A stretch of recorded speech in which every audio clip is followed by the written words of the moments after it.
एक गांव में एक भयानक शैतान रहती थी। रात के वक्त वो बाहर घूमती रहती थी और जब वो देखती थी आसपास कोई नहीं है, वो छोटे बच्चों को उठा ले जाती थी। इसी कारण गांव वाले अपने छोटे बच्चों का बहुत ख्याल रखते थे। एक दिन रात में शैतान घूम रही थी। आह आह आह आह, कई दिनों से मैं देख रही हूँ, आजकल मेरे डर से सब लोग सावधान हो गए हैं। कोई भी छोटे बच्चे की रोने की आवाज मुझे सुनाई नहीं देती है। ये तो बहुत अजीब बात है। आह आह आह आह। दूसरे दिन सुबह एक परिवार गांव में आया। आदमी का नाम था माधव और उसकी पत्नी का नाम था लता। उनका 1 साल का एक बेटा था। उनके पास एक पालतू कुत्ता भी था। पर माधव और लता को गांव की मुसीबत के बारे में मालूम न था। ये शहर देखने में बहुत सुंदर है, हाँ, मुझे भी ये शहर बहुत अच्छा लगा। पर रास्ते में आते वक्त एक आदमी ने कहा, आप उस शहर तो जा रहे हो पर सावधान रहना, आपका छोटा बच्चा है। मुझे ये बात समझ में नहीं आई। आप ना शक्की हो गए हो। उन्होंने ऐसा इसलिए कहा होगा क्योंकि हमारा छोटा बच्चा है। किसी से पूछना अच्छा होगा। अच्छा होगा, आप अपनी सारी दुविधाओं का हल कर लीजिए। उस रात लता और माधव, अरे मैं तो भूल ही गई थी, आज हमारे मकान मालिक ने सुबह हमें बुलाया था। चलो जाकर मिल आते हैं, शायद कुछ जरूरी काम होगा उन्हें। अब रात के 9 बज गए हैं, ऐसे समय में नहीं जाना चाहिए। वैसे भी बच्चे को छोड़ के कैसे जाए। चलो ना 10 मिनट के लिए बात करके आते हैं। वैसे भी बच्चा सो रहा है, कुत्ता साथ में ही है, जल्दी आ जाएंगे, वो देख लेगा। टॉमी, ध्यान रखना बच्चे का, हम जल्दी वापस आ जाएंगे। कुत्ते ने अपना सर हिलाया। माधव और लता मालिक के घर चले गए। कुत्ता बच्चे का रखवाली कर रहा था। इस बीच अचानक बच्चा जाग गया और रोने लगा। रोने की आवाज सुनकर शैतान वहाँ पे अचानक से प्रकट हो गई। यहाँ पे इस बच्चे को अकेले छोड़ के कौन चला गया? शायद मेरे बारे में उसे पता नहीं है। इससे पहले कि उसके माँ बाप यहाँ पे आए, मुझे इसे लेकर जाना होगा। आहा। बच्चे को लेने के लिए वो अंदर गई। उसे कुत्ते ने जब देखा तो भौंकने लगा। शैतान को बहुत गुस्सा आया और उसने कुत्ते को जोर से मारा। कुत्ता वहीं पे गिर गया। इस बीच शैतान बच्ची को लेके चली गई। माधव और लता मकान मालिक के घर पहुंचे।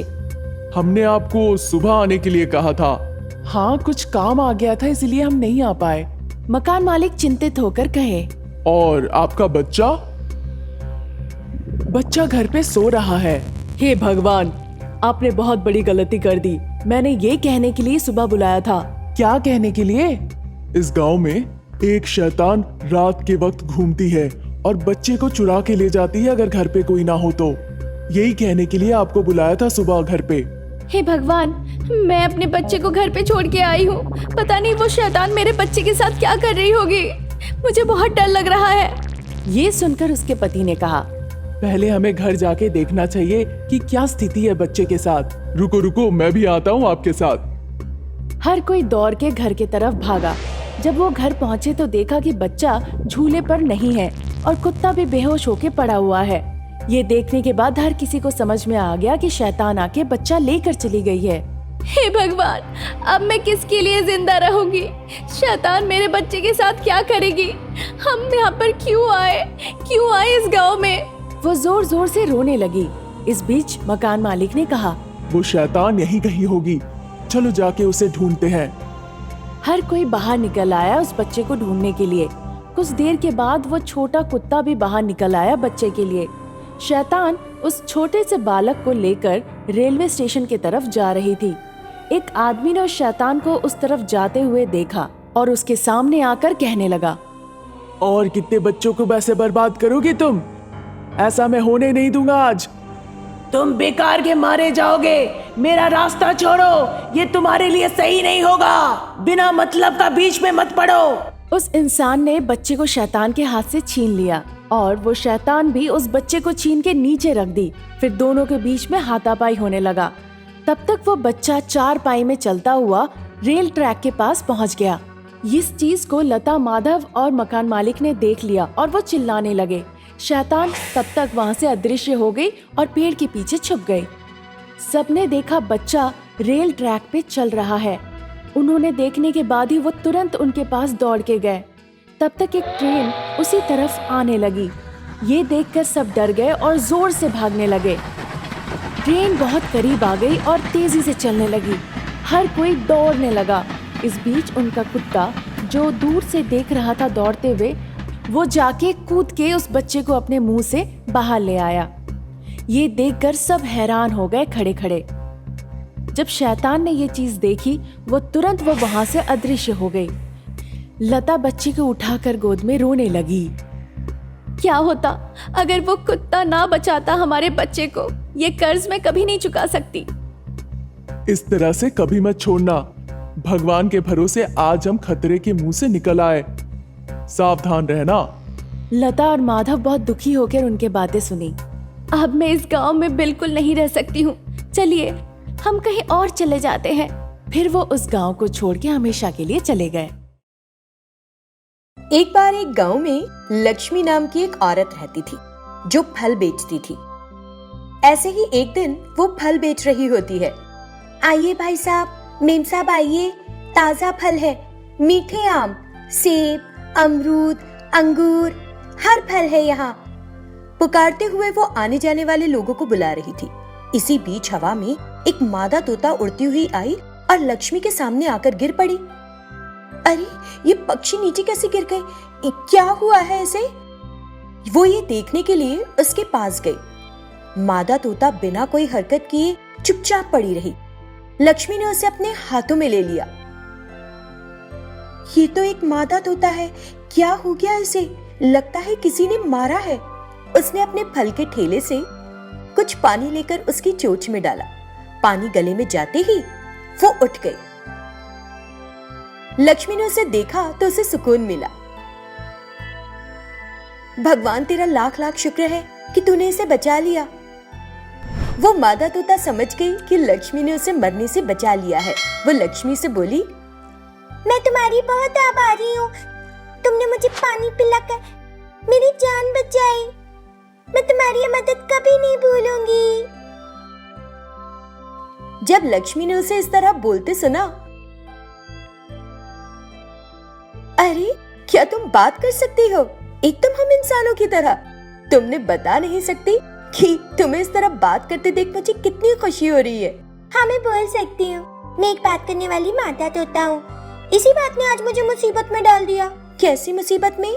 क्योंकि मैं एक बात करने वाली पक्षी हूँ ना। हर कोई मुझे पिंजरे में कैद करने की कोशिश करता है और मेरे जरिए से पैसे कमाना चाहता है, लेकिन मैं सभी से बच जाती हूँ। लेकिन आज मैं भूखी थी और तभी मुझे एक फल दिखाई दिया। जैसे ही मैंने उस फल को खाया मुझे चक्कर आने लगे। तो मैं समझ गई कि फल मुझे फांसने के लिए रखा गया था। तो मैंने सोचा मर जाऊंगी तब भी उस शिकारी के हाथ नहीं लगूंगी। मैं किसी तरह बड़ी कठिनाई से उड़कर यहाँ तक आई हूँ। ओह, अब से तुम्हें जब भी भूख लगे तो यहाँ आ जाना। जितने चाहे फल खाना। ऐसे किसी खतरे में पड़ो नहीं चाहती हूँ मैं। यहाँ तुम्हें किसी बात का डर नहीं होगा, ठीक है?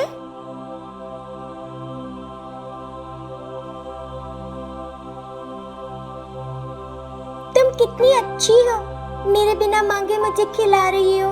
ऐसे तो बस कोई माँ ही करती है। लक्ष्मी ने उसे बेला नाम दिया। तब से बेला आकर फल खाती और फिर उड़ जाया करती। लक्ष्मी को वो बहुत पसंद थी। बेला भी लक्ष्मी के भले स्वभाव का बहुत आदर करने लगी। लक्ष्मी बेला से अपने बच्चे की तरह स्नेह करती थी। एक दिन बेला एक पेड़ की डाली पर बैठकर सोचने लगती है। लक्ष्मी माँ मुझे रोज खाना खिलाती है और मेरी मदद करती है, और मैं हूँ कि उसकी कोई मदद नहीं करती हूँ। मुझे भी किसी तरह मदद करनी चाहिए ना। फिर वो लक्ष्मी के पास गई। उस दिन लक्ष्मी बहुत थकी हुई वहां बैठी थी। माँ आज तुम बहुत थकी हुई लग रही हो, क्या हो गया? शायद मेरी तबीयत ठीक नहीं है। आज मुझे बहुत थकान महसूस हो रही है।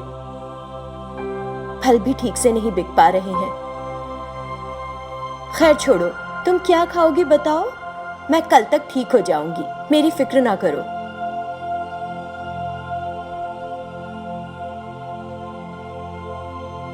माँ, आज मैं बेचती हूँ, तुम आराम करो, ठीक है? यहाँ आओ, यहाँ आओ, मीठे फल, ताजे फल। वो फल बेचने लगी। बेला की आवाज बेहद आकर्षक लग रही थी। इस वजह से वहां से गुजरने वाले सभी लोगों ने लक्ष्मी की दुकान से फल खरीदने में दिलचस्पी दिखाई और एक एक करके वहां आकर फल खरीदने शुरू कर दिए। लक्ष्मी ये देखकर बड़ी खुश हुई। पहले जहां एक भी फल नहीं बिका था, अब पूरे ठेले के फल बिक गए थे।